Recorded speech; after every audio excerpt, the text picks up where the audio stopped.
Hi. This is so fun. We get to do another interview today. Yes, thank you so much for this opportunity. I never expected it at all. So it was a big surprise when you messaged me, Alyssa. We're so happy to have you. Cheyenne van Langevelde. That's not right. Cheyenne Close enough. Langevelde. Either one. We're welcome. We're welcome. We're happy you're here. Thank you. Yeah, you're welcome. Jordan, should we begin with our little spiel? Yes, of course. Welcome to Books and Bindings. My name is Jordan Nyland. And my name is Alyssa Zavalianos, and this is a space where we chat about reading, writing, and the faith that binds us as friends and as Christians. We want to exemplify Christ in everything we say and do. We hope that our conversations are encouraging in your walk as a reader, writer, and believer. Let's start chatting. Well, it's so great to meet you. We've communicated a lot on Instagram, but this is the first time that we're actually meeting face to face. So thank you so much for wanting to be a part of this. Yeah, thank you. Yeah, and so sorry I butchered your name as much as I practiced it. I'm so used to people like saying it totally whack. So it's fine. Well, really. That's good. In my head, it sounded right. And then when it came out, it was like, nope. I have the same thing with saying your last name. So my name is kind of hard. Okay, Jordan, do you want to start us off with asking the first question? Absolutely. So Cheyenne, what draws you to write historical fiction, young adult, and fantasy novels? Okay, so with historical fiction, I think the main reason is because that's what I read the most of growing up. I mean, first I actually was reading mysteries, and then it was historical fiction for school. And then I wasn't like really interested in fantasy at all. And my mom said, well, you really, really like ancient, Celtic culture. Maybe you'll like Lord of the Rings. It's kind of the same thing. She had never read it.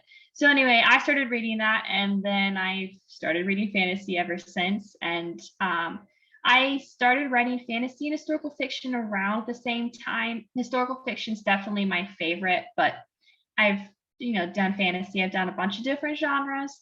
I don't know. It's just I like to read it, so I guess I also like to write it, if that makes sense. That's awesome. I love that you mentioned the Celtic fiction and Celtic lore. I love that you are all green. You're blending it. Yeah, I wear a lot of green to work. No, it looks great. Thank you. That's awesome. I also like that you mentioned Lord of the Rings too. Like that was kind of a seedling, kind of beginning your journey into writing as well. So it's really hilarious because I was like, I don't like fantasy at all. And now like I have 2 entire shelves on my bookshelf dedicated just to fantasy versus any other genre. So it's kind of funny how I read more of that than anything else now. That is funny how that happens. Yeah. Okay. The next question we have for you is, how many books have you written? Okay. It's been a while since I counted, but in total, I think it's around 17 to 20. Granted, some of them are Lord of the Rings fan fictions because that's actually what I started writing way back in the day. And then like a bunch of them are just novellas that I wrote for contests and stuff. So I used to write a lot more. I haven't actually written anything new in like 2 years. Just been editing. So it's been a lot. Mm-hmm. And you have a book coming out this month, right? In September, yeah. September. Oh my goodness. That's end of September. And can you pronounce I'm totally going to butcher it if I try to pronounce it. So the funny thing is, I was pronouncing it as Dìlseachd for years because when I looked it up, that's what it said. And I'm like, you know what? From what little I know of Gaelic, or actually the Scottish Gaelic, I didn't think it was correct. So I ended up contacting a friend of mine, Jess the Blue Stocking, on Instagram because she is like a big pro with that language. And she's like, yeah, it's actually pronounced jeel-shock. So it's been kind of having to relearn how to say it all the time. Wow. So, yeah. Oh, that's different. What inspired you to write this book? Okay, so this one literally started out because of some pictures I saw on Pinterest. And after I was like, I want to write a story about a Scottish princess. And the plot was actually totally different from what it is now. And I guess it was partly that, and then partly also I just wanted to write this Celtic, slightly fantasy story that I always wanted to read and never ended up finding in any books. So I that's love kind of where it that. came from. Cool. And I've been fortunate to be able to read it early, and you totally pulled it off. It was so Thank you. atmospheric and total, like I could picture everything. It was so well done. Well, good. I've been working really hard on it, so thank you. Yeah, it's evident for sure. And so I guess along that same vein, because you said you've been working on it for so long, what kind of research went into writing the novel? Okay, so with jeel-shock versus Between Two Worlds, a lot of it is somewhat fantasy in the sense that it's not actually true to the time period. Obviously, there are things that are accurate, but like castles weren't really like the castles as we know them weren't really a thing then. You also didn't have plate armor yet. That wasn't for like a couple more 100 years. But I put it in a story because I'm like, it's kind of fantasy. I can do whatever I want. But just with the general lifestyle, that was literally just, I didn't actually do much research for it. I just learned it in school, and that's because I just like to read. And so I just kind of wrote it based off of that. Obviously, I have been like double checking a couple things that I think should be accurate here and there, like with like battle weapons and armor and stuff, aside from the plate armor. So yeah, That's really not a ton of research. Wow. What about writing in the Gaelic dialect? How difficult was that? Was that something you have experience with, or did you really have to lean into research? It's like Scots English is one of those, like probably the most common term for it. And I actually learned that from reading Douglas Bond's Crown and Covenant series, which is based on the Scottish Covenanters. It's actually a really good trilogy. And that's where I learned how to do it. Obviously, there are some things I do differently, and I've read other books with it. I wanted it to be readable, so it's not like Robert Burns. But I also wanted it to be enough that you could actually hear the accents in your head. That's really neat. Yeah, I'm always like fascinated by people who can pull off like a different dialect in their writing, just because like it does add so much more to the characterization and the world and everything. And yeah, I just think it's fascinating. And so well done for successfully pulling it off. I can't actually talk in it very well, but I can write it. That was my next question. Can you talk in it? I'd have to really think about it, and I couldn't just do it off the top of my head. I'd have to like try to read it out loud. So sure. I can do it in my head, but as soon as I actually try to say it, it doesn't come out right. It's like me pronouncing your last name. Full circle. Oh, that's funny. Okay, so remind us, I don't know if you've actually already said this, but how long have you been working on this particular novel? So this book is one of the very few books that I actually remember the very day I started writing it.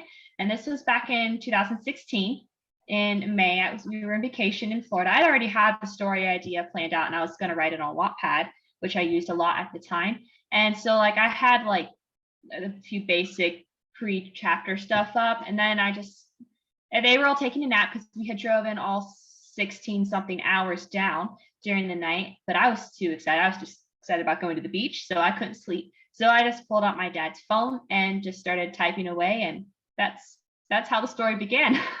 Wow. So it's like 6 years of working on it consistently. So that's amazing. It's been a will there be other books in the series, or do you think this is wow? Yes. There are two other books written for the main trilogy, and then I may have started writing a sequel. It's mostly in my head. I haven't had much time to really write anything. And I have a prequel planned, but that's about it. So there's a lot involved, but I guess it's kind of like my main work in total of writing and stuff. So would you say a sequel, like will it be a sequel to the trilogy? And will it be a sequel trilogy? Not at this point. No, it's just a standalone. And like you don't have to read the trilogy in order to understand this book, but it does contain spoilers because obviously it comes after the last book. So, but it's not going to be as focused on the main characters because I didn't want it to be a case where you're constantly rehashing stuff and it gets really old because people are like, yeah, we already know this. So, yeah, it's a sequel to the trilogy, but it's not like a second series. That's not so planning on it. That is really great. And you, going back a couple minutes ago, you mentioned in history class learning about, I think you said, was it Celtic culture? Yeah. Yeah. What drew you to Celtic culture instead of like learning about other cultures? I guess what intrigued you to write about it the most? Well, okay, I have been interested in other cultures, and like when we first started doing history, it was you start with the very beginning culture. So I was obsessed with ancient Egypt first. I wanted to become an archaeologist and go to Egypt and discover mummies and stuff. I thought it was so cool. And then we learned about ancient Greece, and it kind of went over my head. And then we learned about ancient Rome, and then I was obsessed with ancient Rome. And then we started moving past that, and I had to read some books for school by Rosemary Sutcliffe, starting with Eagle of the Ninth. And I read that book, and I was absolutely obsessed from that point on with just that specific culture. So from like, the pre-Roman times up to the end of the Dark Ages and beginning of the Middle Ages is just something that I just love. I think because there's not that much history to it. I mean, there is history, but there's not as much cultural stuff as we have with other ancient cultures because it wasn't well preserved. So like there's a lot of mystery, but also, I don't know, there's just something about it that's just always fascinated me. I can't really explain all the reasons why, but that's my guess. Is that part of the reason why you do Irish step dancing? Yes. Yeah, very cool. My mom was trying to get me cure my habit because I was always talking about this because after I read those books, I was trying to research more about it. And my mom was like, oh, my word, Cheyenne. She turned on Lord of the Dance and she's like, this is as Celtic as you can get these days, which was a bad mistake because I was just like, how do they do that? I want to do this. That's so neat. Yeah, that's kind of where it began too.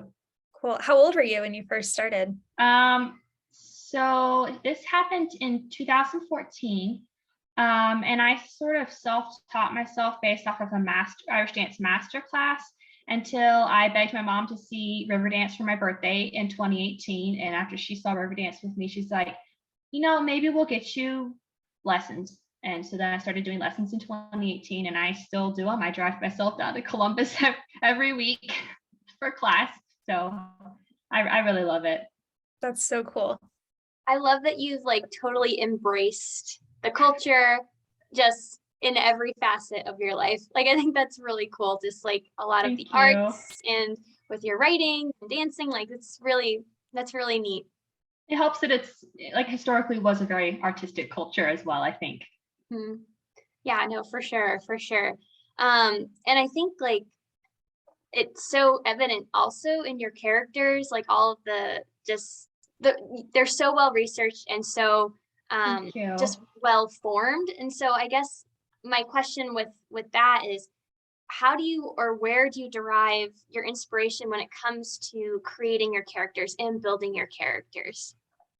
That's a good question because characterization is actually my greatest weakness in writing, believe it or not. I know it's hard because you've only read like mostly polished works of mine so far. And I think that the inspiration for characters is not that I try to create them. It's like, I think I just start thinking of the story and the characters are just there. And with the case of the three main characters in Princess of the Highlands, Fiona, Angus, and Malcolm, it was like they were like these imaginary friends that I always wanted to have growing up and never did have. And so writing them was just really natural. At least Malcolm was the most natural. As for the other two, it took a lot more work to really understand character analysis to really flesh them out to be what I wanted them to be for other readers. So it's definitely a huge learning process as far as characters go. Wow. What does your writing process typically look like? Do you think of the plot first and then the characters sort of tack themselves on? What does that look like? It really depends on the story. Usually it starts out, there's a plot concept or idea. So it's really, really basic. And then the characters are just there. I might not know their names. I sometimes have to go name searching for them. And they just become a natural part of the plot when writing. Now, whether they actually serve the plot while writing is something I have to fix during edits. But definitely it's just more plot. That's what sparks it. Mm-hmm. Okay. So would you say that you fit into the plotter, pantster, or plantster category? I know those words have been circulating so much around Bookstagram. If you don't know what they are, I could go into them. I do. But you do, okay. So I'm actually going to spoil something. I hope my friend doesn't kill me for this. But my friend was actually saying that there's actually a better way, or just a different way to really approach the whole plotter versus pantster, and that's the artist versus scribe mentality. So an artist is someone who is going to be more of a pantster. They're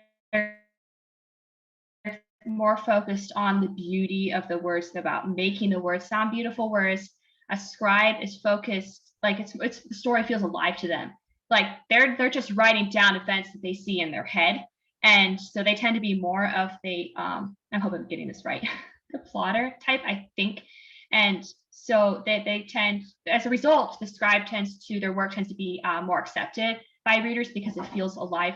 And of course, there are drawbacks, and I don't really want to go into the whole spiel about it right now. But I think that's really changed the way I've viewed plotter versus pantster, because it's like, well, I used to be a pantster and it was awful because I could never finish anything. And if I did finish it, I have to fix so many mistakes I made because I kept changing my mind. But I wouldn't really say I'm a plantster. I'm a plantster, I guess, but leaning more towards plotter.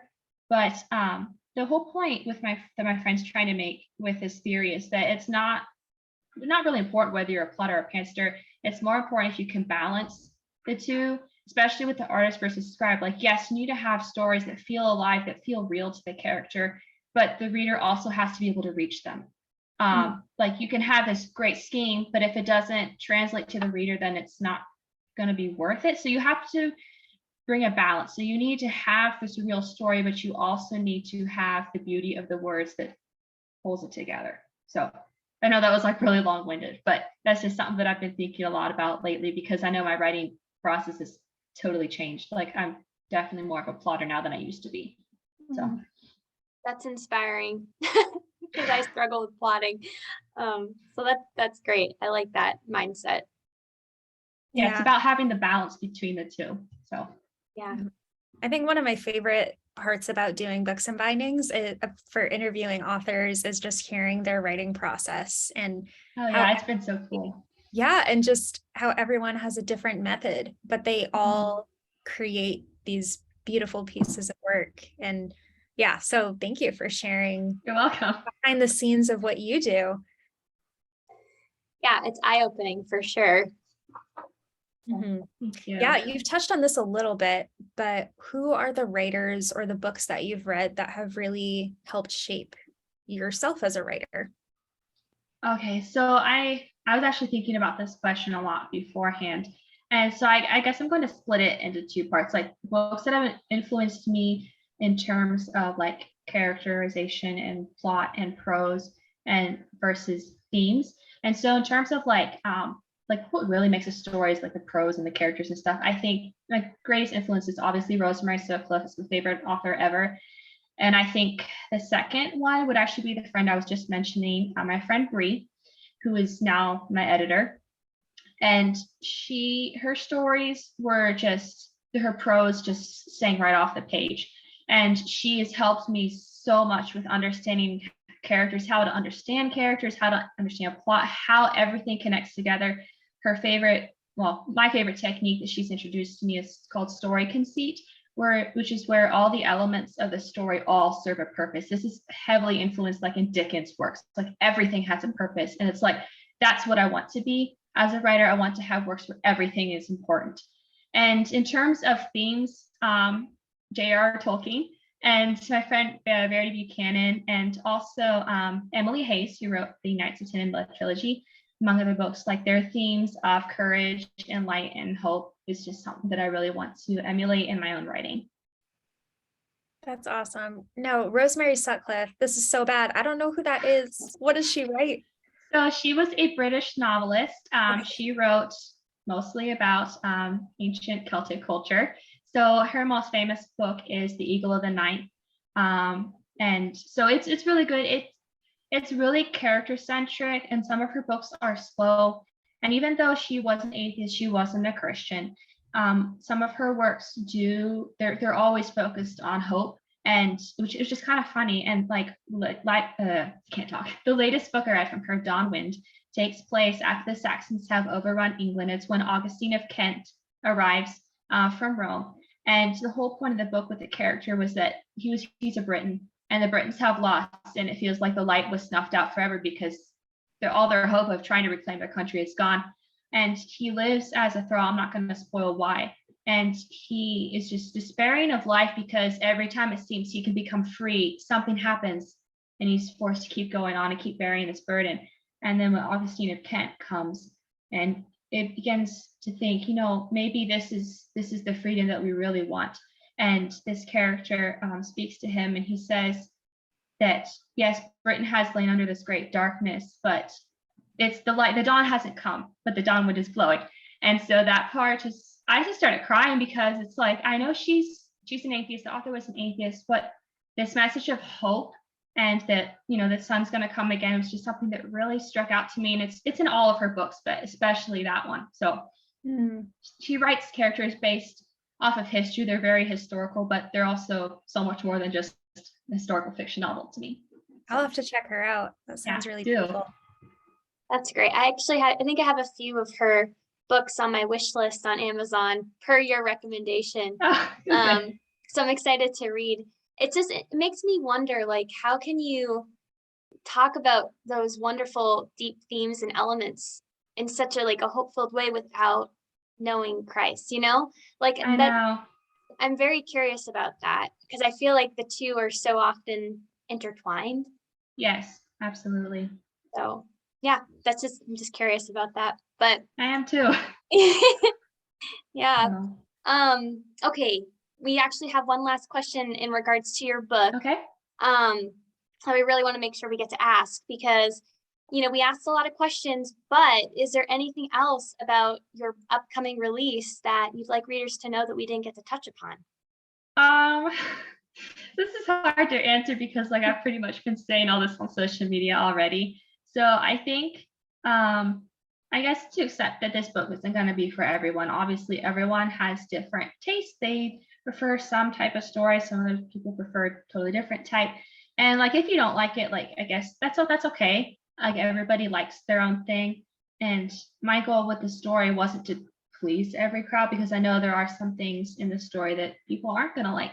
And I guess the whole point of the story is really just the themes of loyalty, what friendship really looks like, what it means to hold true to, covenants and oaths. This comes especially into play in this book too. But just, to keep loyal to the friends that you do have and to be an encouragement when you can. I know this is something that I really struggle with, but it's something that I've written about and, trying to improve upon, just to be an encouragement and also to not, be afraid of every little thing. So. That's beautiful. And it's very evident in your story as well. Thank you. So yeah, that's great. I'm excited for you. Yeah. Really, really cool. I know. And it's great. I can't wait to add your new book. I have your first one, which is awesome. Love it. Everyone, please grab a copy of this, Between Two Worlds. But yeah, it's exciting for the world to get to read. I can't even say it. I'm going to butcher it, but A Stolen Crown. I can say that, by Cheyenne.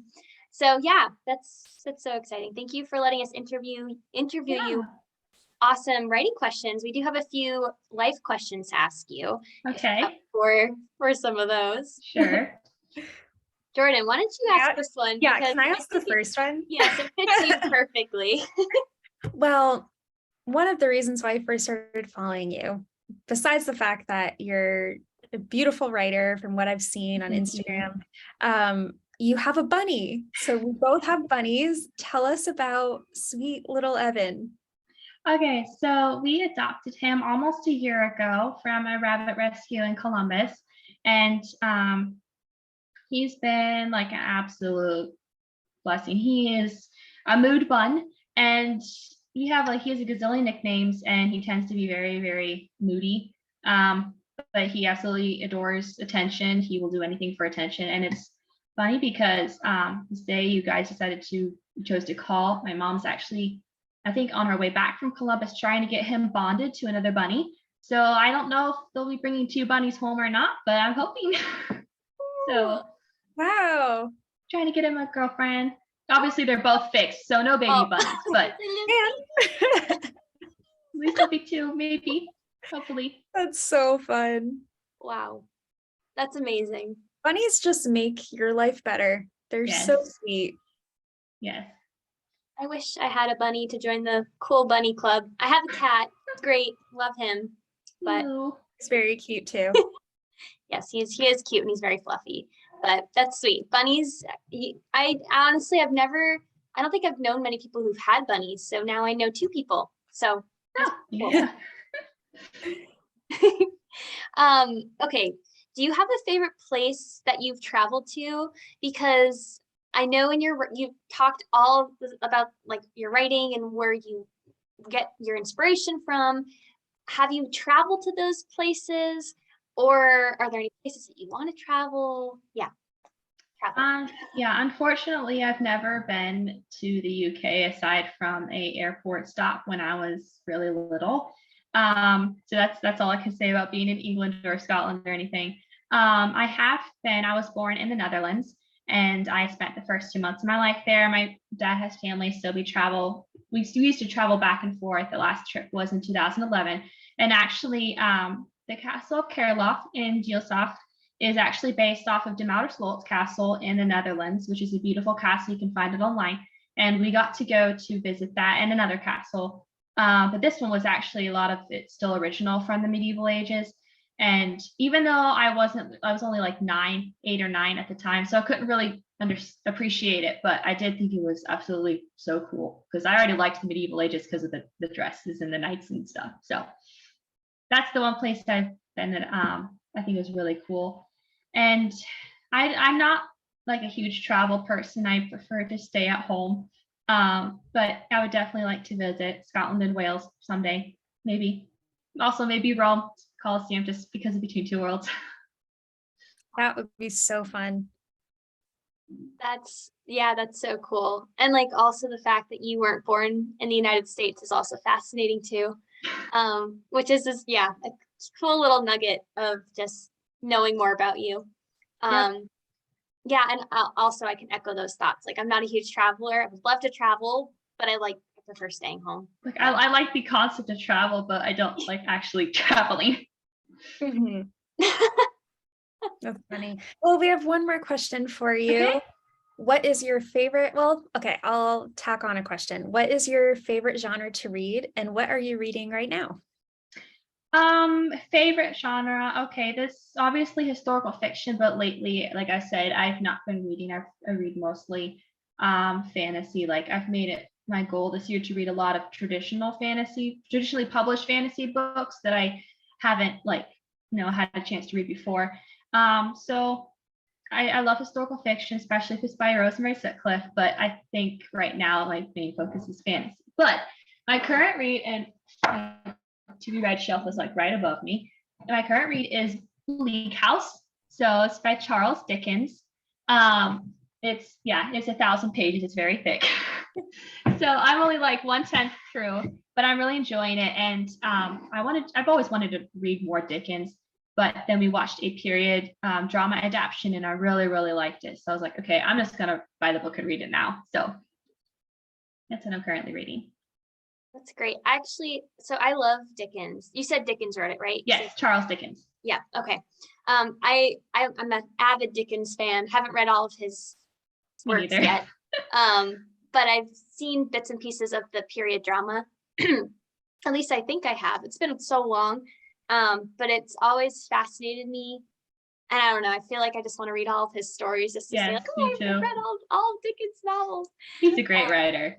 He really is. I mean, he spends pages just talking about food, but hey, gets you really hungry. And he's very descriptive and he's very descriptive. But like again with the story conceit, it's all of it's important. Like I've read like G.A. Henty. I really couldn't stand him. I'm sorry for anyone who likes him. I just couldn't get through pages describing the exact purple of the embroidery on Hannibal's cloak. I was bored to death.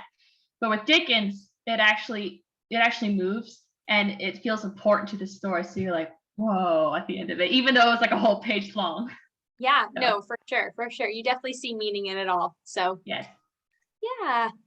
Well, that's great. This has been so fun. Yes, it has been. Thank you.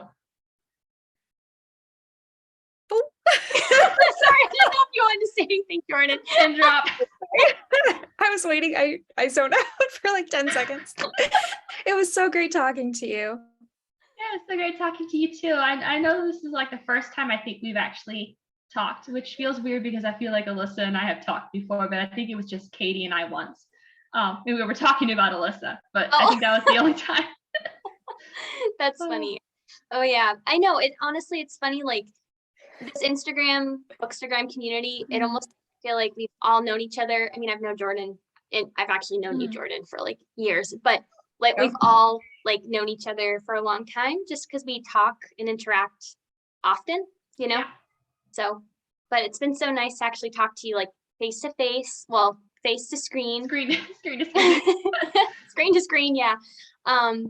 Yeah, and then we got to just get to know you a little bit more, get to know about your writing process. Yeah, and just so we know, your book is coming out, is it September 22nd or 25th? Or 23rd. I was wrong about everything. No, it was funny because for my cover reveal, I totally forgot to put the release date on the info, and my friend messaged me. She's like, when does your book actually come out? And so I told her, she's like, I was only a day off. She's like, I chose September 22nd. I said I was going to do September 22nd, but that's the National Hobbit Day. So I didn't want it to get lost in all the talking posts. Oh, so. Smart. Okay. 23rd. So, perfect. So you heard it now, folks. September 23rd. I don't know how to pronounce it. A Stolen Crown is coming out by Cheyenne. So please pre-order now, or you can order it when it comes out. So, and get this copy too. Thank you. Yeah. It was so great talking to you and meeting you. Yeah. We'll have to have you on again at some point. That would be fun. Thank you. Thank you so much. It's been really fun too. Yes. All right. Well, everyone have a great night, and yeah, we'll have to do this again. Yes. All right. Bye. Yeah, bye-bye. Bye.